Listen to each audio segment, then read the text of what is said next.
All right, hello everyone, welcome back. It's good to be back.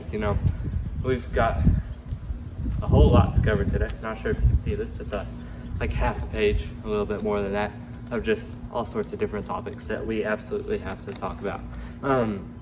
This goes from S36 to 3 live streams I have coming up. So we're gonna go ahead and get started with the most disappointing one of them all. I mean, it's the only disappointing one, and that is, I'm sure as you've seen it by now, it's all over CNN, BBC, it's all over Fox, everything. It's all over the place. It's everywhere. But on June 18th, S36 was at NASA's test site, and it was loading propellant, and it was going to conduct a 6-engine static fire. Now, it was interesting to see what happened. So this took place around 11 p.m. Central Time. So for you, those of you, because I know some of you like this, it's around 2300, and that's Central Time. All right, so it was, S36 was in the middle of loading its propellant. It was like towards the end of the cycle of loading the propellant. It was almost done with loading all of the fuel it needed just to complete that 6-engine static fire. As I believe SpaceX usually completely fuels up the rocket to kind of knock out a cryogenic test and a static fire at the same time, just to kind of simulate what we might see during launch as the best we can. Now, like I said, I'm sure some of y'all saw, but according to SpaceX, quote, it had a sudden energetic event. And sudden energetic describes it lightly. That was sudden. It was energetic. It caught everyone by surprise. You know what? Take a look at this footage right now of it. The rain. Jack, I don't think they have. I feel like weather still plays a role in static fire testing in addition to just flights, right? How does weather play into it? Like, would they static fire while it's raining? Yeah, probably. I mean, even the Have other day they? when they... Whoa! Whoa! What? That's not good. No!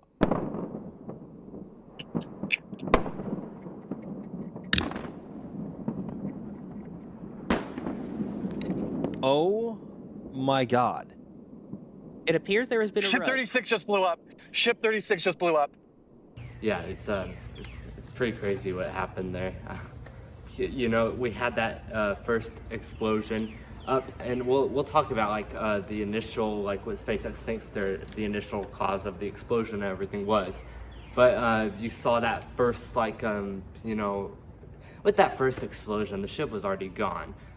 So we saw that first one up more like towards the payload and nose cone area, and then that second one up towards not up, towards the lower area near like the methane tanks and stuff like that, closer toward the static fire stand and the flame trench.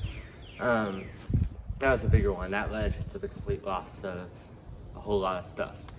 But anyways, like I said, that led to a complete loss of S36. So we were actually, according to information released by the FAA, I believe, shortly after the explosion of S36, SpaceX was scheduled to launch Flight 10 with S36 and B-16-1 on no earlier than June 29th. So they had it scheduled for June 29th, which would be here in just 5 days at the time of this recording. But due to the loss of S36 and S37 is not done, and that will be the vehicle most likely taking over, of course, Flight 10 has been delayed indefinitely.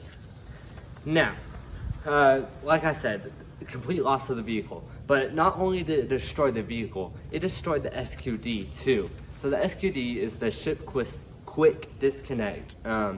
It hooks onto the ship. It is what helps have the ship have electricity. It helps load the ship with fuel, everything that the ship needs. And so that was just completely destroyed. I mean, think about it. You're like, here's the ship, here's the SQD. I mean, it's gonna be destroyed with that explosion. Now look at us. We also had insane damage to the static fire stand, and I think they have one more static fire stand. I'm not sure. I'd have to check again. The flame trench experienced severe damage, as it did after S34, except S34 was kind of light damage, and that was just from doing a long duration static fire. But S36, like, oh, there goes my mic. S36 like blew up the whole flame trench essentially. The Deluge farm, which is located right next, which holds water, it's located right next to the ship really. That was, I would say, severely damaged.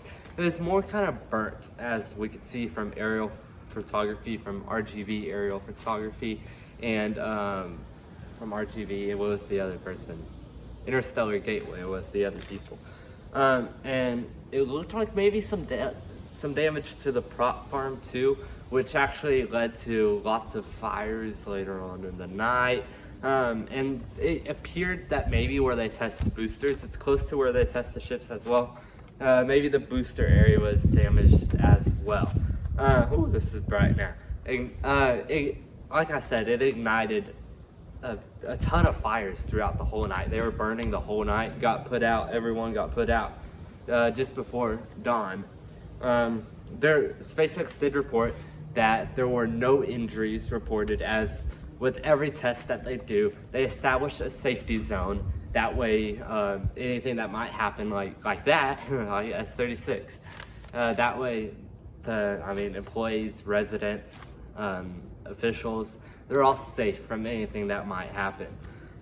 Now, they also did release a statement, SpaceX released a statement, and they said that there were no hazards that would contain chemical, biological, or toxicological risks for the residents of the Rio Grande Valley area.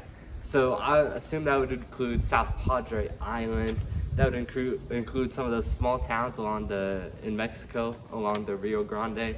It would include Starbase. It might include Brownsville.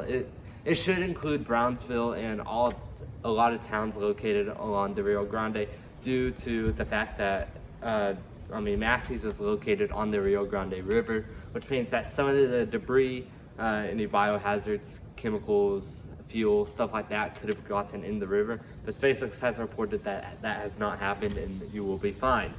Now, they are working with local authorities, so that would be such as South Padre Island authorities. They are working with state authorities. They are working with federal authorities. So I'm sure they're working with the Fish and Wildlife Agency, and the FAA is not requiring an investigation into this anomaly because it was on the ground, and FAA, it's the Federal Aviation Agency or Administration, and so they handle stuff that happens up in the air. So they are not requiring a mishap investigation, although SpaceX is requiring themselves to do one. Let's see, so engineers at SpaceX are investigating this incident because, we don't want this to happen again. That was very bad what happened. It could slow down progress, so we don't want that to happen again. Now, SpaceX did release initial theory on what happened during the test. So they said that upon their initial investigation, that there was a failure of a pressurized tank called the Composite Overwrapped Pressure Vessel, but everyone here in the space community calls it COPV. Now, the COPV contains gaseous nitrogen, which is located nearer in the nose cone area. Now, the most common, what we really have to think about here is SpaceX and their hardware.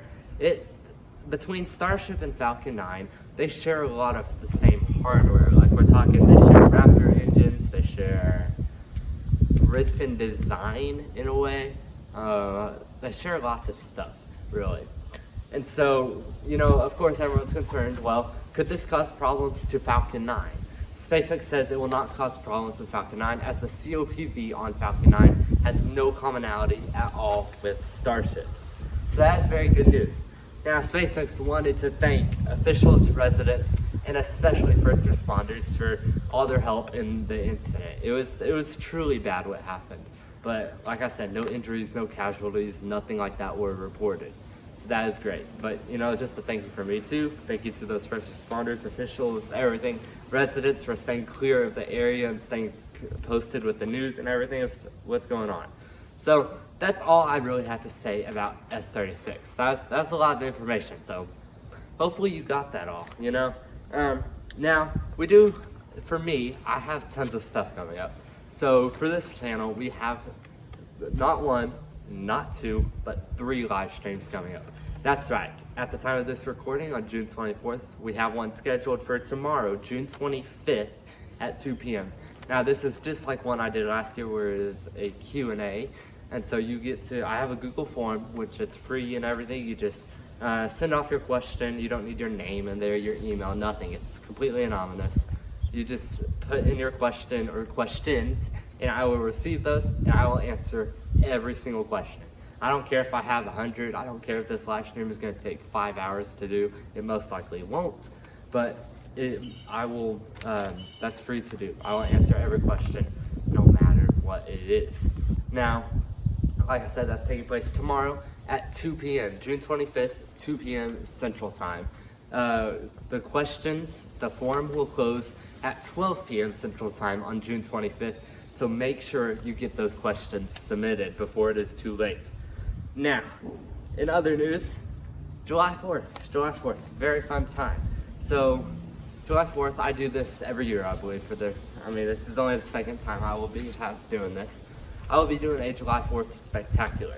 This will involve 2 rocket launches. One of them is in my shop, I like to call it. It is the 3D printed homemade one called Quantum Voyager 2. This is 3D printed, it's homemade. We were going to launch it back not last summer. I totally forgot when we were going to launch it. But we were going to launch it a couple months ago. Maybe for New Year's, I'm not sure. But we had it on the pad and everything, and then realized we had a major center of mass issue. Now, if this center of mass issue didn't get corrected, that could lead to something not so good. And that's actually something we experienced on the first flight of Quantum Voyager 1, which was the way thicker one, had side boosters and everything, just had that, arc straight into the ground. So Quantum Voyager 2 is redesigned. It's skinny, it's like the tiniest bit larger than the S36 engine that will be inside of it. So you gotta look forward to that. We'll see how that goes. So right now it's going on under some nose cone redesign. I've redesigned it. You can go check out that YouTube short, that time lapse of it. And I will also be launching the Estes Orbitron. Let's get that over here. The Estes Orbitron. First thing you probably see, payload section. That clear section, yes, I will be carrying a payload. The last time I did a payload rocket, which I believe was New Year's. Yeah, New Year's. I put an egg in the payload, launched, landed it safely, not a single crack, chip, or anything in the egg. So this time, we will be putting an altimeter inside of this payload section. Now, if you don't know what an altimeter is, an altimeter is a device that tracks altitude. So we'll be able to see exactly how high this rocket goes. Estes claims that this rocket can go 950 feet up on a D12.7 engine. I have installed in here a D12.5 engine, so just slightly less power, I believe. But we'll see. We'll see. And then in addition, it will carry an air tag because that altimeter cost me like 30 something bucks, 40 bucks. And it's small. It's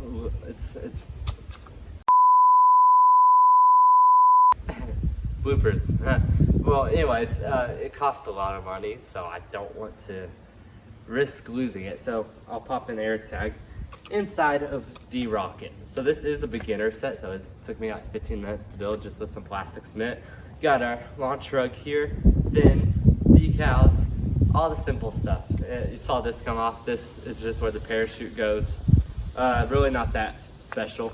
I mean, you need a parachute, but. So yes, we will be launching the Orbitron and Quantum Voyager 2. Anything else? We will most likely be live streaming this.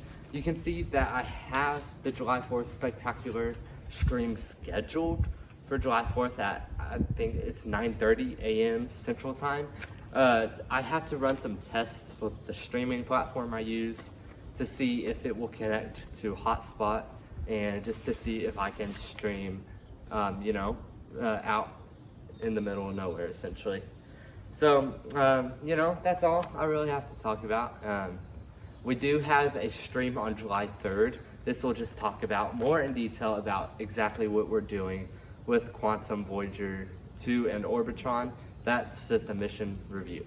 So anyways, that's all I've got to say. So I'll see y'all later. Thank you. Don't forget to check out my website. It's sites.google.com/view/cosmiccolin/home. We've got our videos with live streams, blogs, and more. And most importantly, we have our shop. Just click here, and it will bring you to our merch form. Just simply enter your email, your name, your shipping address, so we can use this for free shipping. In addition, we sell 3 stickers.